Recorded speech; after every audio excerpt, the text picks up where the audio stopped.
Dili na lang ako papili. Ayaw na lang ako pinaya.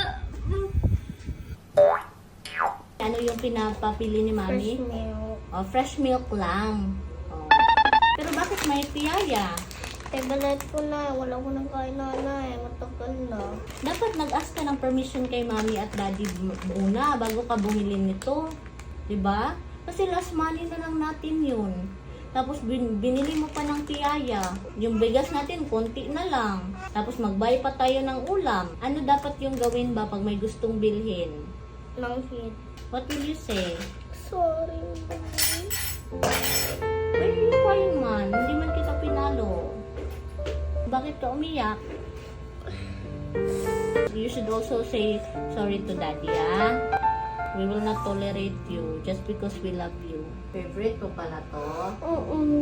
Nakita ko lang ko na eh.